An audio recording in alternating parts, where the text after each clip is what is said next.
Graças a marcas como a Sephora ou a Disney, por exemplo, ou se a gente for falar de marcas brasileiras, o Coffee Lab, que é um café super famoso de São Paulo, ou a Dengo, que é uma marca muito foda de chocolate, as outras marcas estão sendo cada vez mais forçadas a melhorar a experiência do consumidor constantemente. Você acha que a sua marca oferece uma experiência do consumidor muito boa? Você acha que você tem que melhorar? Eu sou o Gustavo e esse vídeo é parte da série aqui da Traction, onde a gente aborda artigos normalmente gringos e a gente vai destrinchar eles ao máximo aqui pra você. Bom, antes da gente começar, não se esquece de se inscrever aqui no canal, de dar um like. E se você preferir ler, ao invés de acompanhar pelo vídeo, eu vou deixar aqui embaixo o link pro blog, em que a gente vai falar exatamente do mesmo artigo, mas em outro formato. O artigo que a gente vai falar hoje é sobre a neurociência aplicada à experiência do consumidor.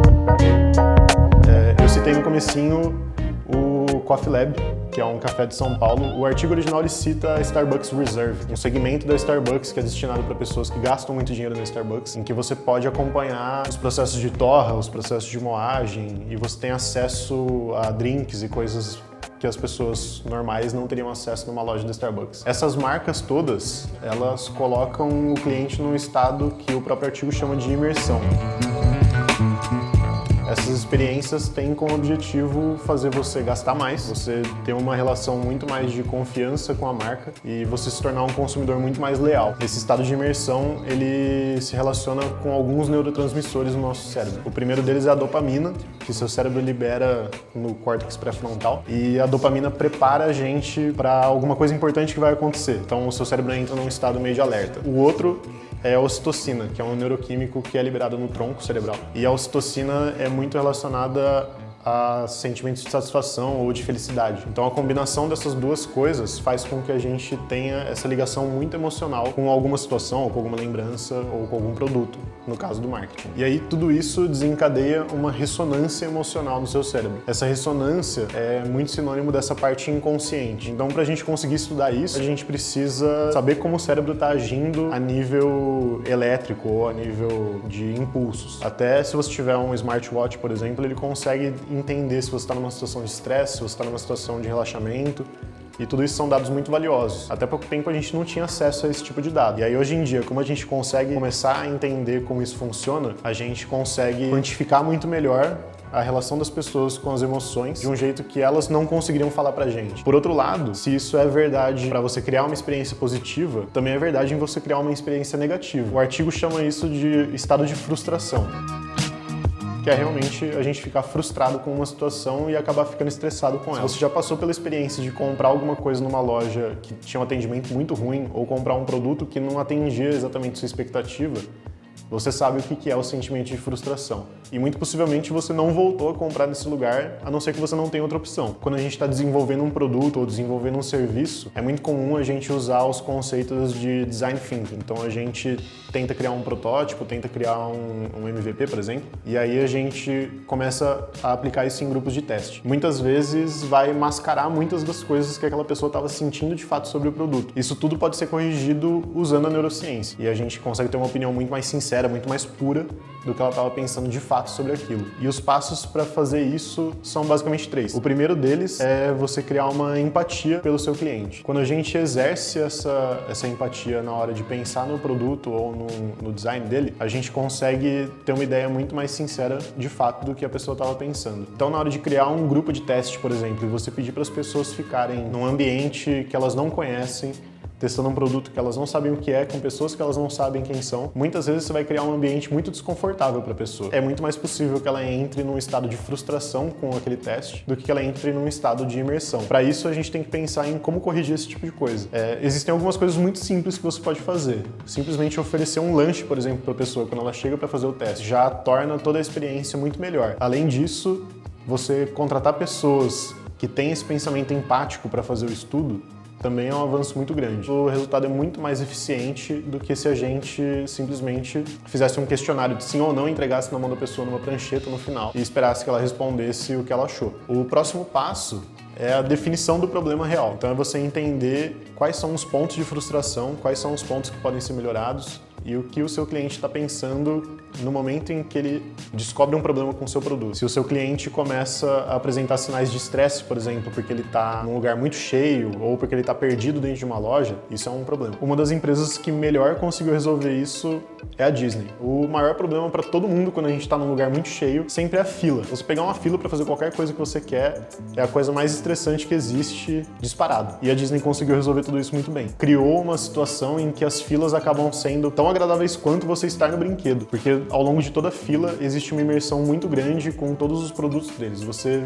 fica se sentindo como se estivesse dentro de um quebra-cabeça gigante. Seu cérebro está sempre ocupado, ele está sempre tentando resolver esse quebra-cabeça. Eles foram os primeiros a colocar as plaquinhas falando quanto tempo falta para você chegar até o brinquedo. E aí o seu cérebro já se prepara com antecedência. Um ponto importante sobre entender o problema é que as pessoas têm tolerâncias à frustração muito diferentes. Então, por exemplo, às vezes eu consigo ficar horas numa fila e você que está assistindo não consegue passar 5 minutos. É muito importante você entender quais são esses pontos de tolerância na hora de montar um grupo de estudo. Formar esses grupos de estudo diversos e tentar eliminar ao máximo essas variáveis é o que faz esse teste inicial do produto realmente ser coeso. O último ponto a ser analisado é justamente a fase de protótipo e teste de um produto. É muito difícil você montar um grupo focal de estudo sobre um produto, tentar aprimorar um protótipo só com base na opinião das pessoas sobre aquele produto, das pessoas que estavam ali naquele grupo de teste. Primeiro porque, voltando lá no começo, quando a gente se satisfaz com alguma coisa, muitas vezes é uma reação inconsciente. E segundo, que muitas vezes quando a gente percebe uma melhoria, a gente não se atenta a ela.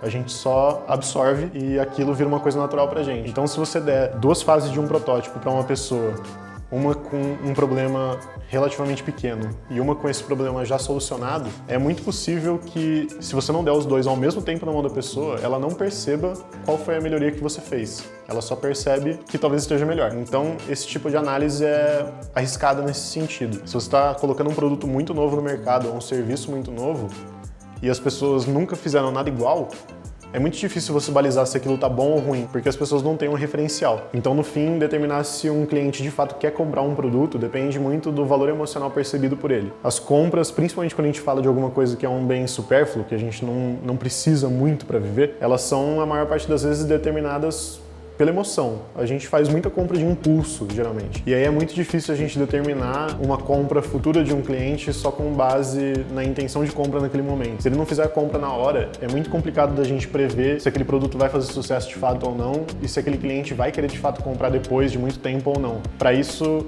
uma das coisas que a gente pode usar é justamente esses testes com protótipos. Uma pessoa que está no seu grupo de teste de um protótipo fala com palavras muito emocionais sobre o seu produto, geralmente esse é um bom sinal.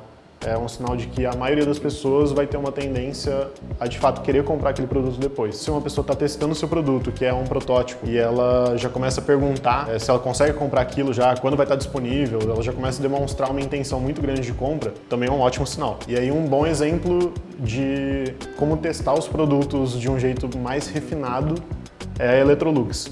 Eles têm um laboratório muito grande em Estocolmo que parece exatamente com uma cozinha de uma casa. Se você entra lá, você se sente dentro de uma cozinha de uma casa normal. Mas é um laboratório que tem 15 câmeras escondidas em lugares muito estratégicos. E aí eles usam essa cozinha para ver como a pessoa se comporta diante de um produto novo. Eles conseguem captar desde gestos muito pequenos que a pessoa está fazendo, muito sutis.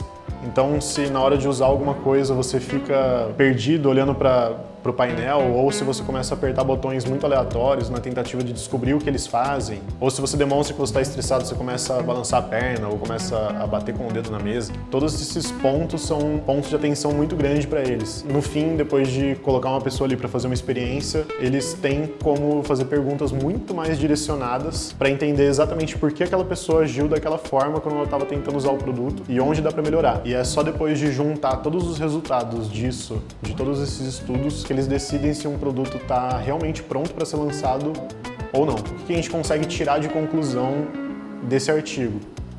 As empresas cada vez mais estão entendendo que esses insights neurais de você entender gestos muito pequenos, respostas muito sutis a um produto, são realmente o futuro de você entender a experiência de um consumidor. Você simplesmente fazer os testes do jeito que as pessoas faziam antigamente, de você pedir para a pessoa dar uma nota no final de uma avaliação, ou de você colocar um grupo muito grande de pessoas para testar um produto o mais rápido possível e só fazer um monte de pergunta de sim ou não, um questionário, isso é muito ultrapassado hoje em dia. As empresas estão usando cada vez mais tecnologias muito rebuscadas, muito refinadas para tentar entender como o consumidor age quando está em contato com o produto. Você criar um modelo de realidade aumentada da Disney, por exemplo, ou você colocar 15 câmeras para ver uma pessoa tentando usar uma máquina de lavar, são coisas que até pouco tempo atrás a gente não imaginava fazer. Essa parte inconsciente é o que faz as pessoas terem uma relação mais emocional, uma relação muito mais afetiva com a nossa marca e no fim isso se reflete em mais vendas,